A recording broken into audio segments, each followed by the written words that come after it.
tidak mendapat konsekuensi sama sekali daripada perbuatan.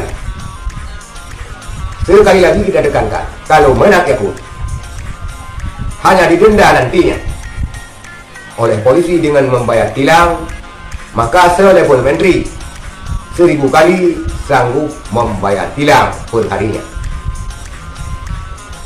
1000 kali sanggup. Bahkan apalagi Menteri Agama dengan dananya yang cukup besar sanggup membayar. Apalagi dihebohkan sekarang dengan dana haji. Orang yang berhaji harus antri sampai 25 tahun. Berapa juta orang di Indonesia yang sudah menyetor uangnya. Bayangkan kemana dana haji tersebut. Bahkan dulu sempat kita dengar Ma'ruf Amin akan menjadikan saham berharga, surat berharga pemerintah terhadap dana haji tersebut. Sekali lagi kita berharap pada pemerintah, pada pihak berwenang, pihak berwajib untuk menghukum Yakut Khalil Qomas tidak hanya dengan membayar denda, karena dia akan dicontoh oleh jutaan rakyat Indonesia. Apabila nanti jutaan rakyat Indonesia melanggar aturan lalu lintas, maka sanggupkah si Yakut ini membayar dendanya?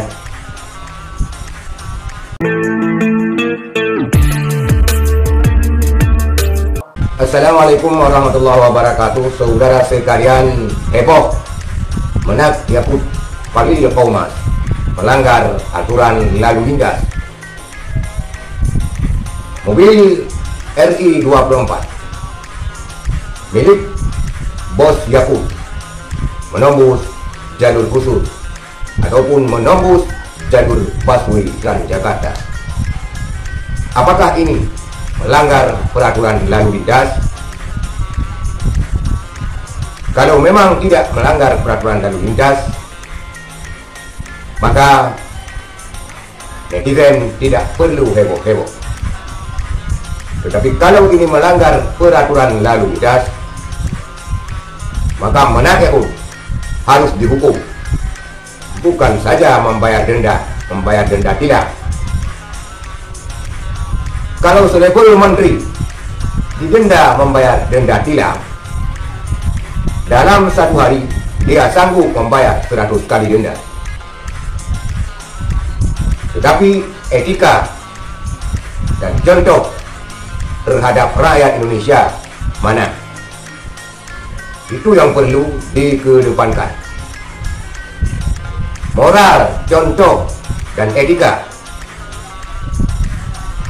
Karena dengan ulah daripada seorang menak Yakut ini, bisa saja jutaan rakyat Indonesia akan menerobos jalur-jalur busway dan juga menerobos jalur-jalur lampu merah.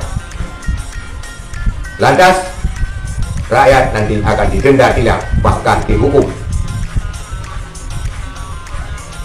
Kalau rakyat dihukum, kalau rakyat didenda dengan denda tilang, maka Yakut Khalil Qomas harus didenda dan dia harus dihukum untuk mempertanggungjawabkan moral dan contoh teladannya terhadap rakyat Indonesia.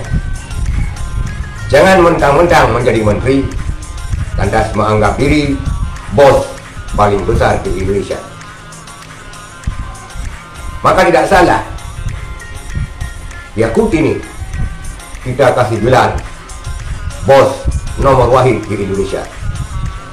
Oh, nanti sampean ditangkap, kasih gelar bos sama Menteri Agama. Masa kasih gelar bos saja ditangkap? Melanggar aturan tidak apa-apa. Ini adalah sentimen yang gila kalau ada demikian. Kenapa kita katakan dia bos? Karena contoh yang tidak patut.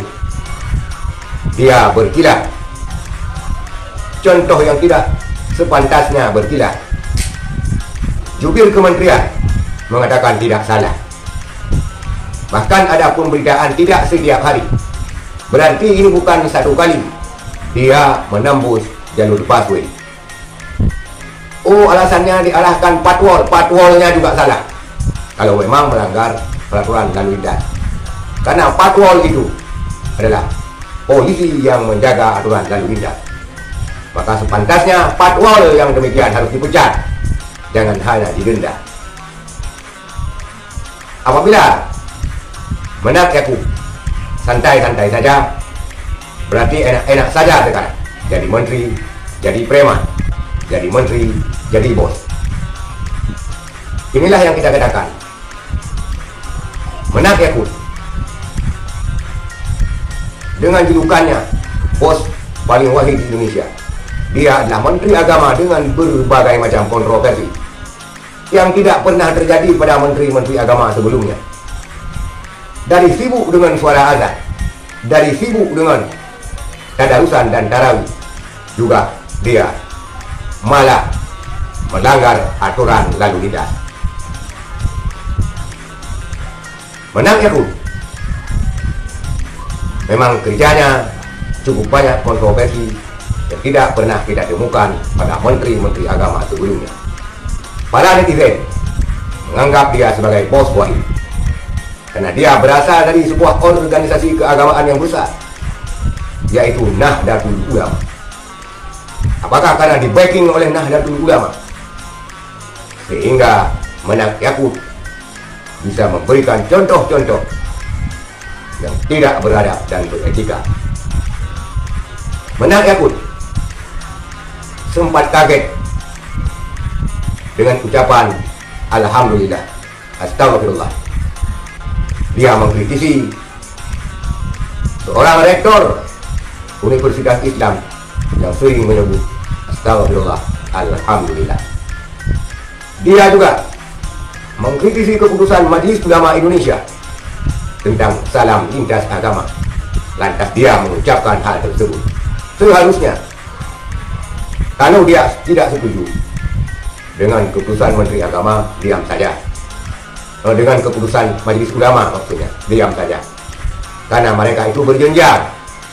Menteri Agama, Majelis Ulama itu adalah bentukan pemerintah, bukan bentukan daripada proses yang ilegal, sehingga menjadi mitra pemerintah, Majelis Ulama, dan juga seharusnya menjadi mitra yang baik bagi Kementerian Agama. Tapi karena memang sifatnya terlihat dari wajahnya, sifat kepreman-premanan, sifat kebos-bosan, sehingga berulah dengan segala macam kontroversi. Oh, karena pernyataan saya ini Anda jangan mengatakan macam-macam nanti dihukum. Pernyataan yang segini kalau dihukum berarti hukumnya juga, ataupun yang menjalankan hukumnya juga tong kosong. Karena orang-orang yang menimbulkan masalah, yang menjadi contoh-contoh teladan publik, bahkan menjadi menteri, tidak mendapat konsekuensi sama sekali daripada perbuatan.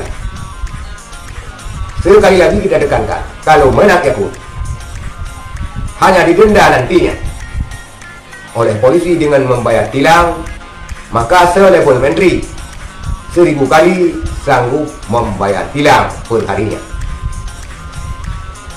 1000 kali sanggup. Bahkan apalagi Menteri Agama dengan dananya yang cukup besar sanggup membayar. Apalagi dihebohkan sekarang dengan dana haji. Orang yang berhaji harus antri sampai 25 tahun. Berapa juta orang di Indonesia yang sudah menyetor uangnya. Bayangkan kemana dana haji tersebut. Bahkan dulu sempat kita dengar Ma'ruf Amin akan menjadikan saham berharga, surat berharga pemerintah terhadap dana haji tersebut. Sekali lagi kita berharap pada pemerintah, pada pihak berwenang, pihak berwajib untuk menghukum Yakub Khalid Qomas tidak hanya dengan membayar denda, karena dia akan dicontoh oleh jutaan rakyat Indonesia. Apabila nanti jutaan rakyat Indonesia melanggar aturan lalu lintas, maka sanggupkah si Menak Yakub ini membayar dendanya? Kalau rakyat Indonesia yang 250 juta lebih, taruhlah setengahnya nanti mengikuti ulah dan tingkah si bos Yakub ini, Sanggupkah Kementerian Agama membayar tilang terhadap denda tersebut? Maka anak aku sekali lagi harus dihukum dan meminta maaf kepada publik atas ulah kebos-bosannya. Sekian, terima kasih. Assalamualaikum warahmatullahi wabarakatuh.